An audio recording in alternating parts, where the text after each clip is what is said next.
Hello, everyone. Today is Wednesday, the 16th of August, 2017.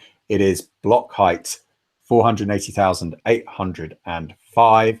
And today we're talking about the early history of PayPal following an article by the former COO, David Sacks, in CNBC today, who says that PayPal was basically trying to build the original vision of cryptocurrency.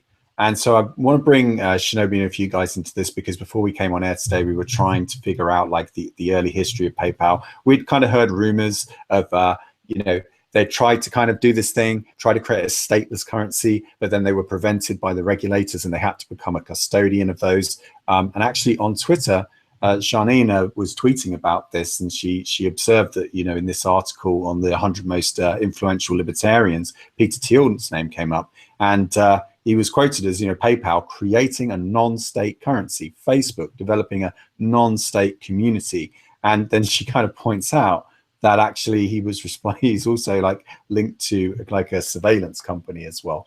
PayPal actually did respond to Janine there. She did say, here at PayPal, we transact in regulated state currencies like USD, CAD, Euros, GBP, etc. So they clearly failed in their attempt to become a stateless currency. And instead, you can see in this sort of early picture of Peter Thiel and Elon Musk here, you still got the little Visa logo, and it kind of shows you, how little things changed until Bitcoin came along. Because essentially what PayPal is a centralized database of transactions. Whereas back then, the holy grail, academically speaking, was this decentralized system, right? And so guys, come in on this, because we want to like break out the discussion we were having on earlier. All right, well, jump in real quick. I mean, I think one of the things that goes to show is like at the heart of what they were trying to do, I think, was bring access to these kinds of financial services to more people, and less so actually trying to change the fundamental nature of what those services are built on. So, I mean, in a way, I could see that as kind of a noble goal, but I don't really think they set out in the beginning to do exactly what Bitcoin did, create a whole currency that is completely non-state run and uncensorable. It was just more they wanted to provide wider access to those conventional state currencies or monetary systems. Right, but check out this quote here from David Sacks. After PayPal, I never thought I would get interested in payments again, but Bitcoin is fulfilling PayPal's original vision to create a new world currency. Actually, we had T-shirts printed in 1999 with that mission statement. So I think, are they trying to like revise history a little bit? And try to claim like this was our idea, and then bandwagoning off of Bitcoin's success right now? Yeah, I mean, I definitely would consider it that. And to go a little further, this potentially might indicate some internal thought processes about integrating these kinds of systems now that they're getting so big and to the point where most people here are confident there's nothing you can do to shut them down. Right. And Sacks also goes on to say, it feels like we're witnessing the birth of a new kind of web. Some people have called it the decentralized web or the internet of money. And he goes into these tokens, the cryptocurrencies. He says that he thinks it's still, in a bubble, and eventually it'll have a crash. And he talks about how he basically hopes, the technology is probably 1995 and the pricing is either 1999 or getting close. It's a combination of something real with a lot of speculation. And so he's saying there'll be a correction, and he's saying that the price will come down, and he hopes that it won't be as bad as the dot-com bubble was previously. A softer landing is what Sacks is hoping for. But I don't know. I'm trying to work out. See, these kinds of articles, when they hit the media, particularly on a quiet news day, particularly in the summer, say this is often called the silly season in journalism, around August time, what will often happen is, these online magazines now will be looking at the engagement metrics that they're getting on their website.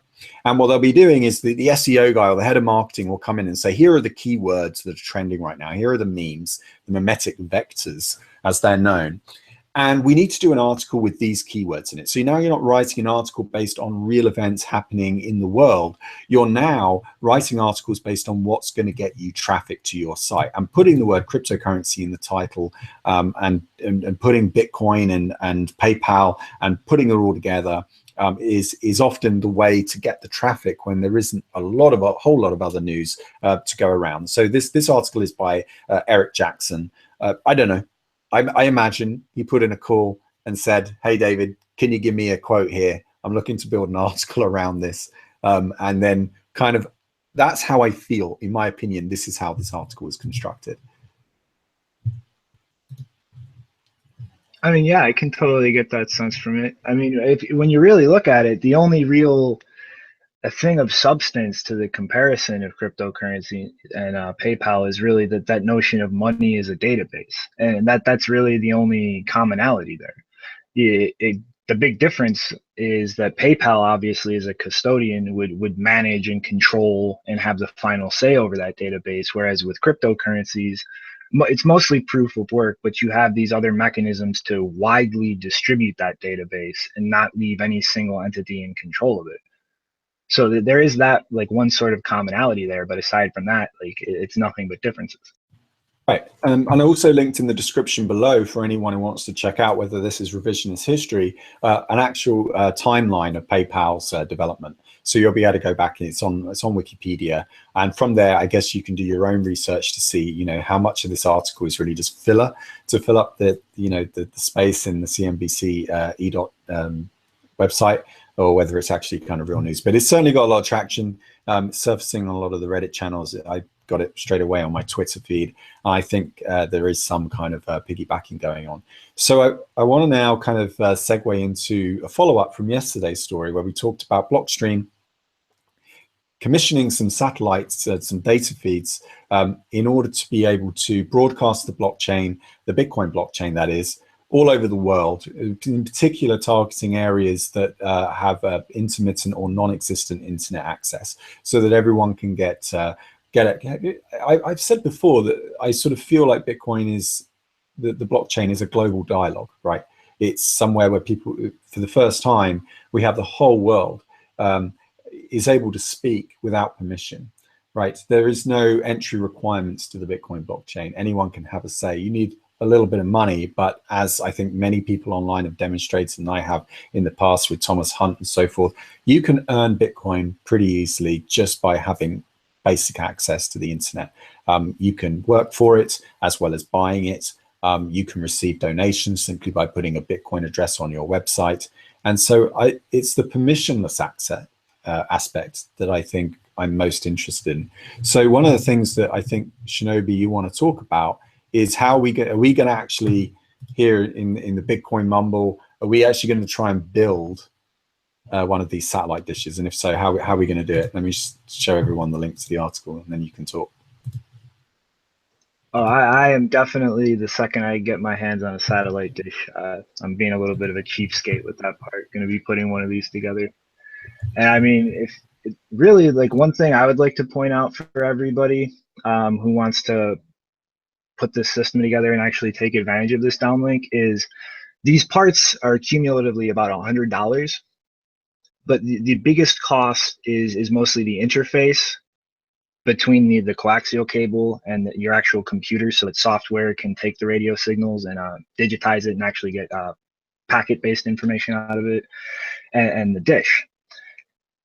And at least in America, I don't know in the rest of the world, but back in the early 2000s, late 90s, there was a big initial push for DSL service. And in the interim, a lot of people were getting satellite internet and services before the DSL coverage got to their areas. And a lot of these people just pretty much switched right to DSL after it came to the area. And a lot of these people, they still have dishes in the house. Like, they kept them, or their service provider never came to collect them. So with that specific piece of hardware, I think there is really a lot of room, if you go out and look, like, network with people, to get the most expensive piece for free or a lot cheaper than you would pay for a new one.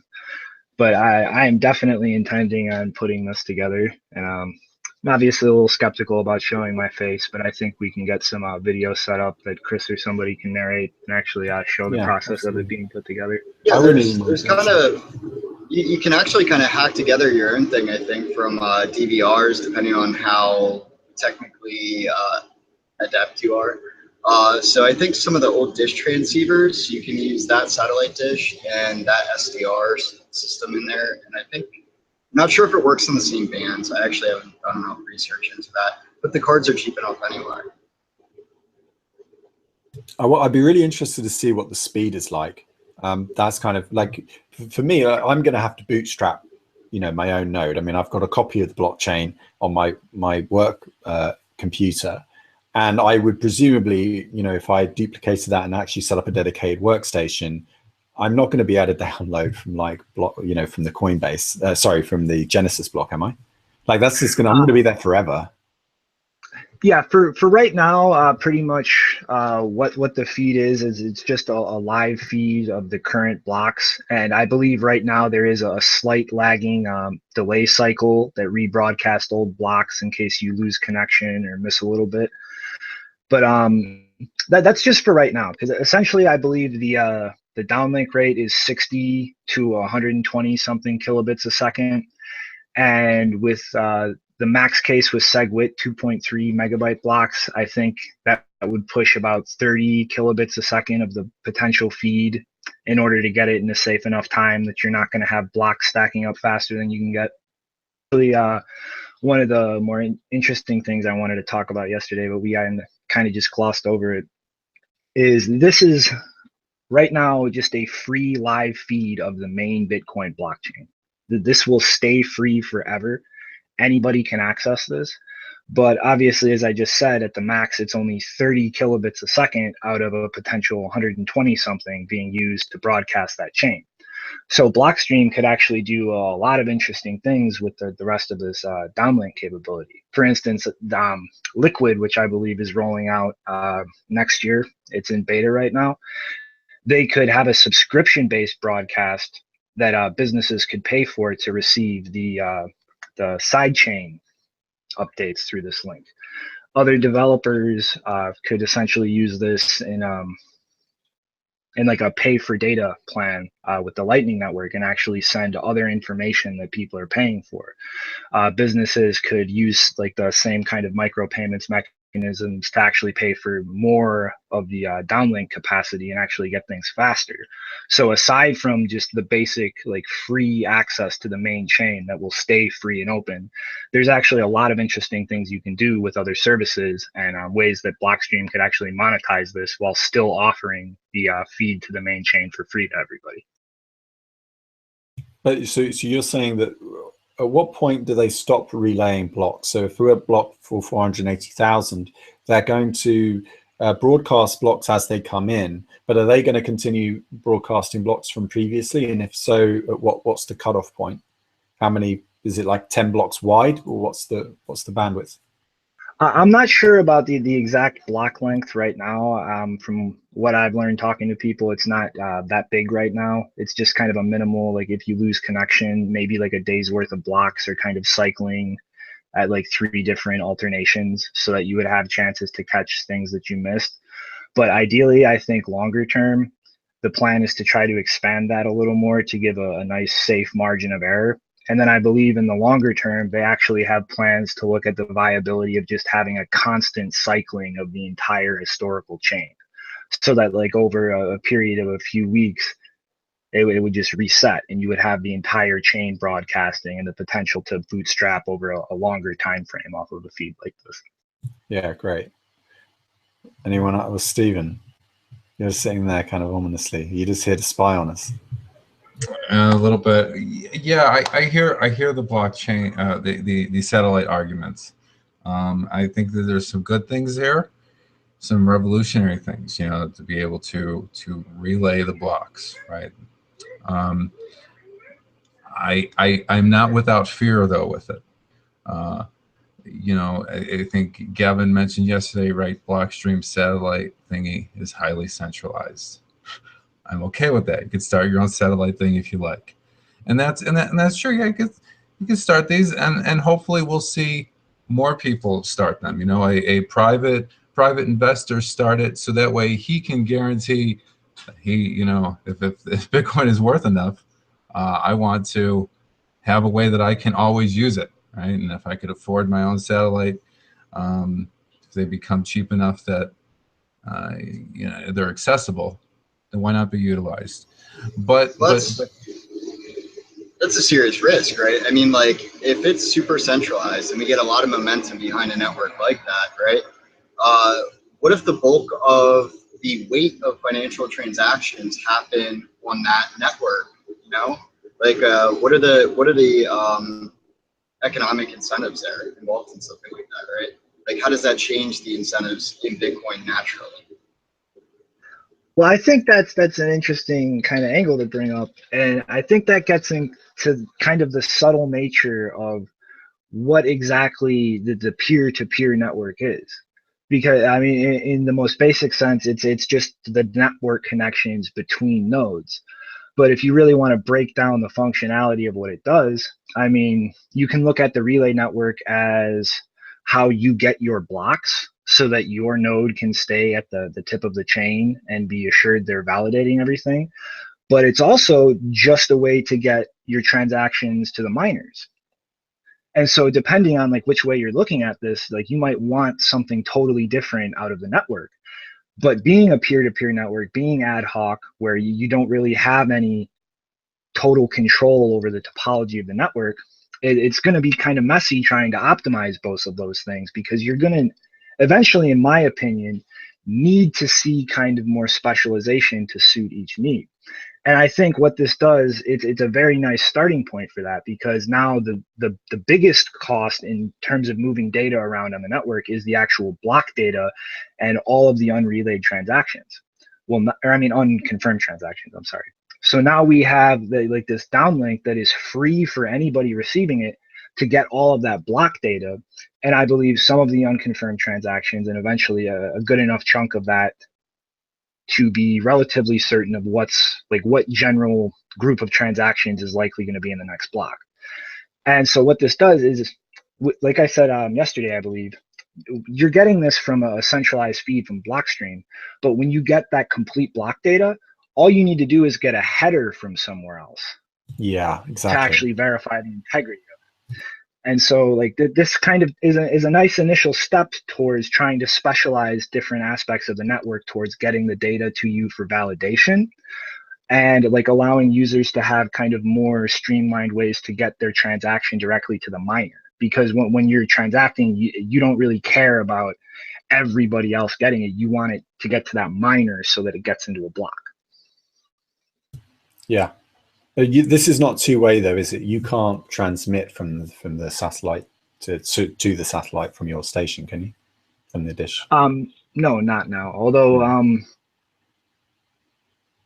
I've seen some people talking about potentially using GPS as a way to do that, but I'm not really sure about the legality of using those frequencies and networks. Wait. What about AM radio? What about that old trick?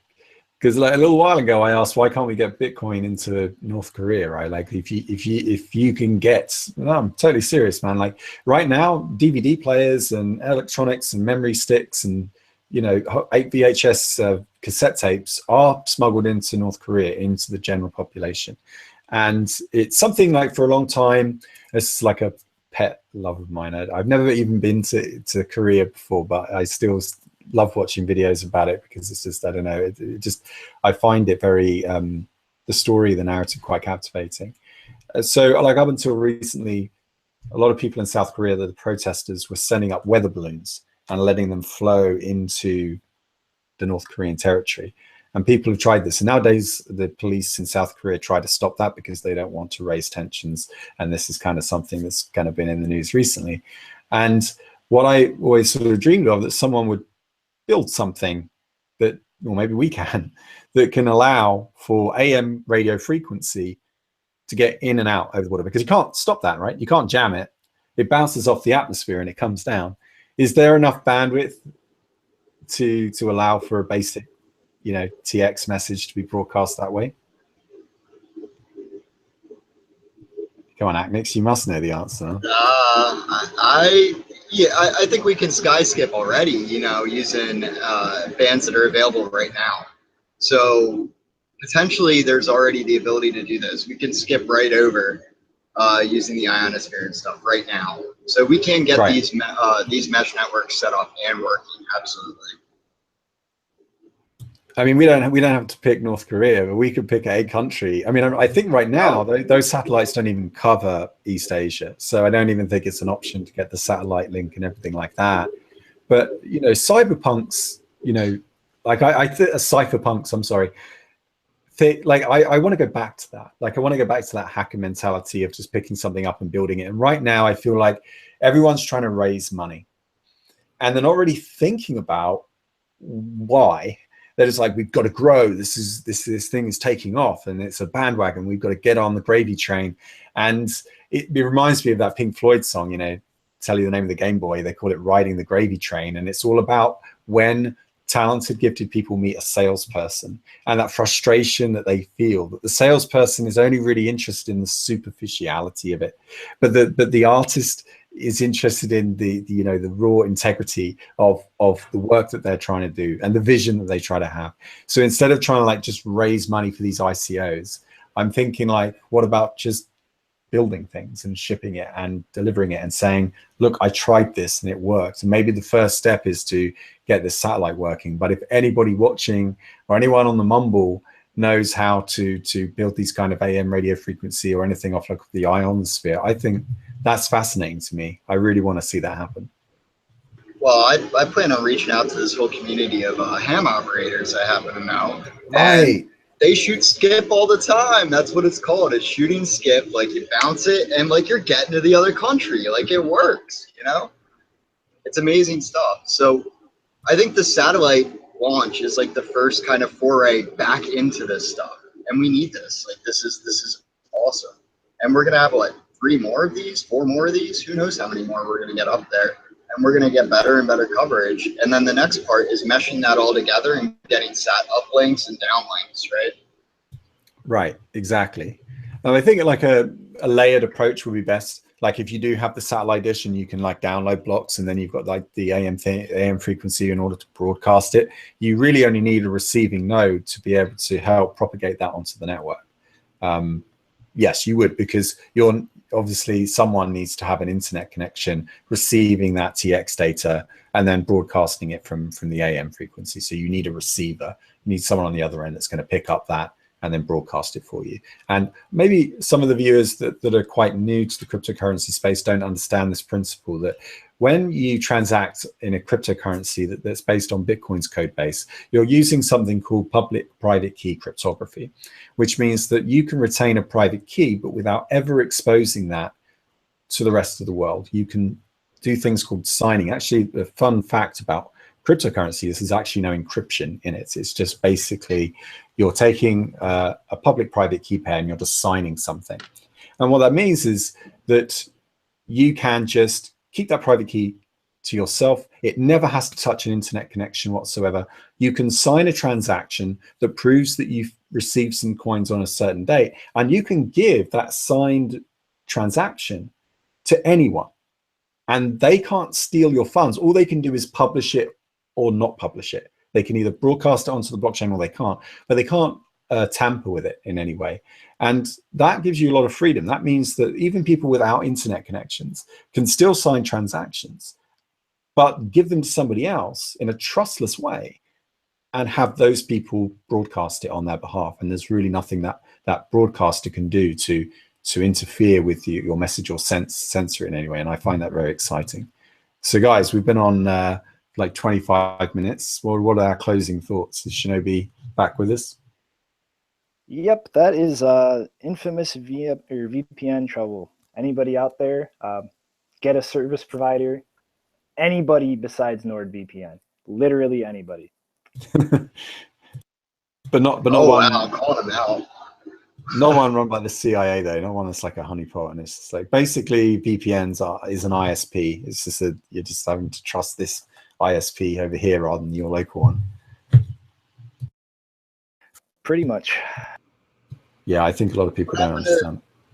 What happened to Tor? Everyone giving up on Tor? It's everyone. Well, The it's voice not that everyone gave up on communication it. I inside just think, yeah, I think that it's now considered kind of old tech, and also because the whole Jacob Applebaum thing, and he left. I don't know. I don't hear as much about Tor anymore. I remember when they were trying to do that big push for the exit nodes and trying to get everyone running them. Haven't heard too much about that recently. So I think, you know, a combination of them having like internal kind of, you know, problems, and plus I think it's largely viewed now as like you know, legacy technology, and there are ways that the surveillance state can get inside of it by just running a lot of exit nodes themselves and just listening for that data, and they can eventually over time build a temporal graph and try to extract identifiable information of users. We remember that Silk Road was taken down, and that was on Tor, right? Like they were able to locate those servers. So it's not as if, you know, with enough will that the state can't penetrate that. So Yeah, guys, I think anybody that's sane should be questioning why one of the most well-connected nodes on the network is in Langley, Virginia. Exactly. Let me quickly take a look at the troll box. I was in there a little bit just now, chatting to everyone. Let's see what's been saying. So, Mr. Hoddle, we've had TX via radio waves in the past, so yeah, it would be good to do that. And I love above as below says BTC save DPRK hashtag. Dude, that's a great hashtag, man. That's a good one. Let me see if I can just get this get on the screen for you guys so you can actually see it. But here we go. And so I love this hashtag. I think we could get this trending with enough participation from everyone at home. And yeah, okay, so apparently the satellites do support two-way. So maybe that's something we can do. But once you get the equipment, Shinobi, you can tell us. Yeah, I think that the two-way issue, it's mostly that one, obviously, if you have everybody broadcasting at the satellite, it's only one receiving point, so that's going to be a lot of stuff to sift through. And then also, like I was saying yesterday, with the difference between the CubeSat versus the communication satellite, like there's that inverse relationship when you're dealing with radio waves. If you put more power into the transmission source, you need a smaller dish to receive it, and vice versa. So whoever's transmitting it is really going to need a lot of energy if they want to get that signal moving a distance. Can I ask a question real quick? Can this lead to less fungibility, say, in that? Because if these transactions could be received and broadcast from everywhere, then it wipes out that choke point. So the way to create the next choke point then is having, you know, centralized places that where the coins have to be, you know, if the coins that move through them are approved, right? I see this. Wait, how do you mean? Like the choke point is the fact that it's just run by one company at the moment, and so when you're broadcasting, they have to either choose your transaction or not. Essentially, yeah. I mean, you know, we already see these net neutrality laws coming in, right? Could we somehow take that to the next level, because we're talking about money transmission here, right? And could a law be made to restrict essentially the transmission mechanism?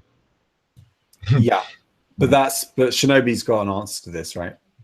Yes. See, that feeds back into kind of a little bit about what I was touching on earlier with like looking at what you're trying to get out of the network, like the shit to validate everything or to relay your transaction.